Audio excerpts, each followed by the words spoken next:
Good morning students. आज हम कक्षा 12वीं की संस्कृत की पाठ्य पुस्तक सरस्वती भाग 2 में संकलित श्रीमद् भगवद गीता से लिया गया चतुर्थ पाठ, जिसका नाम है कर्म गौरवम, अर्थात कर्म का महत्व या कर्म का गौरव। इस पाठ की शेष व्याख्या करेंगे। तो आइए चलते हैं 5वें श्लोक पर। इसकी लय है तस्मादसक्त सततं कार्यं कर्म समाचर असक्तो ह्याचरन् कर्म परमाप्नोति पुरुषः। अब शब्दार्थ देखते हैं।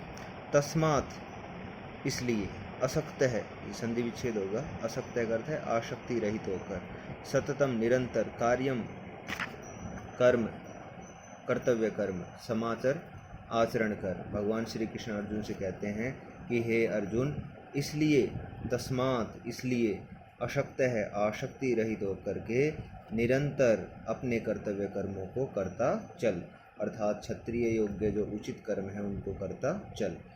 अगली पंक्ति का अर्थ देखें। अशक्त है आसक्ति रहित होकर, ये संधि विच्छेद होगा ही प्लस आचरण कर्म।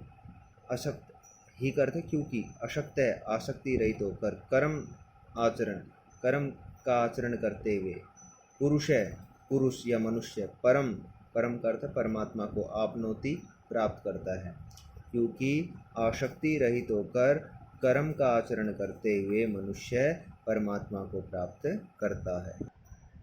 अगले छठे श्लोक पे चलेंगे। कर्मणैव हि संसिद्धिम आस्थिता जनकादय लोक संग्रहम एवापि संपश्यन् कर्तुम अर्हसि। कर्मणैव ही, कर्मणैव का अर्थ है कर्म के द्वारा ही, कर्मणा प्लस एव संधि विच्छेद होगी, कर्मणा प्लस एव ही संसिद्धिम आस्थिता जनकादय। जनकादय है भगवान श्री कृष्ण जनक आदि जो ज्ञानी जन हुए हैं उनका उदाहरण देते हुए कहते हैं जनक आदय है। आदि का जो रूप चलता है आदि आदि आदय है, आदि बहुवचन हो गया। जनक आदि जो ज्ञानी जन हुए वो कर्मणा एव कर्म के द्वारा ही, संसिद्धिम करते सिद्धि को, सफलताओं को, आस्थिता करते प्राप्त हुए हैं। अर्थात कृष्ण जी कह रहे हैं कि जनक आदि जो ज्ञानी जन है, जनक आदि ज्ञानी जन है, वो कर्म के द्वारा ही परम सिद्धि को, सफलता को प्राप्त हुए हैं। अगली पंक्ति कर दें। लोक संग्रहम एवं अपि संपश्यन कर्तुम अर्हसि। ये शब्द का अर्थ हम यहाँ ले लेंगे, क्योंकि लोक संग्रहम, लोक संग्रहम का अर्थ जन कल्याण को, संपश्यन का अर्थ देखते हुए, कर्तुम अर्हसि कर्म करने के योग्य हो। अर्हसि का अर्थ होता है योग्य होना, कर्तुम करने के। हे अर्जुन, तुम भी जन कल्याण को देखते हुए कर्म करने के योग्य हो।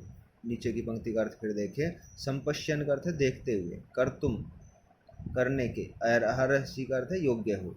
लोक संग्रहम जन कल्याण को, जन कल्याण को देखते हुए तुम भी कर्म करने के योग्य हो, अर्थात तुम अच्छा कर्म करोगे तो तुम्हारे जो अच्छे कर्मों के द्वारा जन कल्याण होगा। फिर से अर्थ देखें।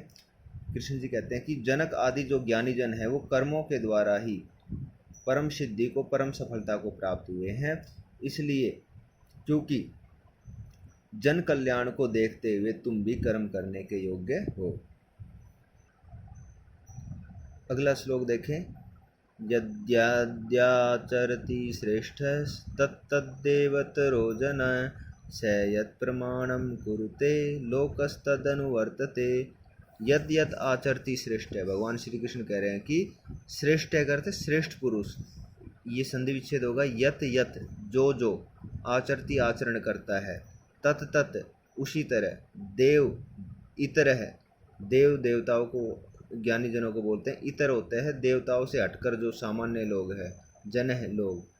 श्रेष्ठ पुरुष जैसा जैसा आचरण करता है, सामान्य लोग भी वैसा वैसा ही आचरण करते हैं।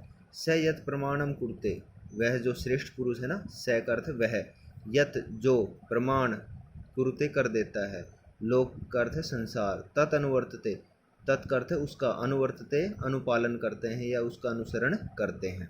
फिर से अर्थ देखें।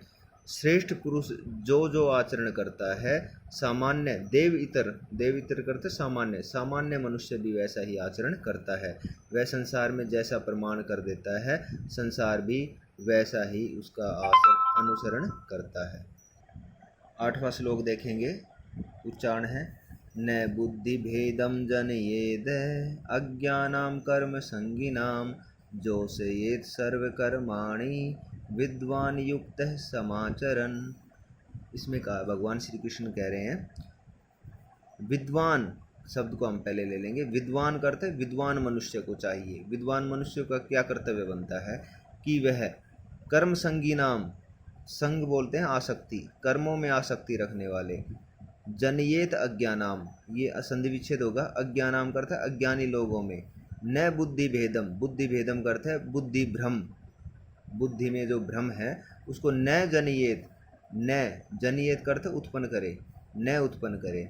विद्वान मनुष्य को क्या चाहिए संसार में? विद्वान मनुष्य को चाहिए कि कर्मों में आसक्ति रखने वाले, कर्म संगी नाम करते कर्मों में आसक्ति रखने वाले अज्ञानी लोगों के, अज्ञानाम करते अज्ञानी लोगों के बुद्धि में भ्रम न जनयेत, न उत्पन्न करे, बल्कि क्या करे कि सर्वकर्माणि, विद्वान मनुष्य सर्वकर्माणि सभी कर्मों को युक्त है अच्छी प्रकार, समाचरण आचरण करते हुए, बल्कि विद्वान मनुष्य स्वयं सभी कर्मों को, सभी कार्यों को अच्छी प्रकार उनका आचरण करते हुए सामान्य लोगों को भी उन कार्यों में जोशयेत का अर्थ है लगाए, जोशयेत शब्द का अर्थ क्या बताया? लगाए। और सामान्य लोग हैं उनको भी स्वयं अच्छे प्रकार कार्य करते हुए उनको भी अच्छे कार्यों में लगाए। फिर से देखें, विद्वान मनुष्य को चाहिए कि कर्मों में आसक्ति रखने वाले अज्ञानी लोगों के बुद्धि में भ्रम, बुद्धि में धोखा, बुद्धि में भ्रम न उत्पन्न करे, बल्कि सर्वकर्माणि सभी कार्यों को अच्छी प्रकार से आचरण करते हुए, आचरित करते हुए, सभी कार्यों को अच्छी प्रकार आचरण करते हुए बाकी सामान्य लोगों को भी उन कार्यों में जोशयेत का अर्थ है लगाए। इस प्रकार इस चतुर्थ पाठ की व्याख्या संपन्न होती है।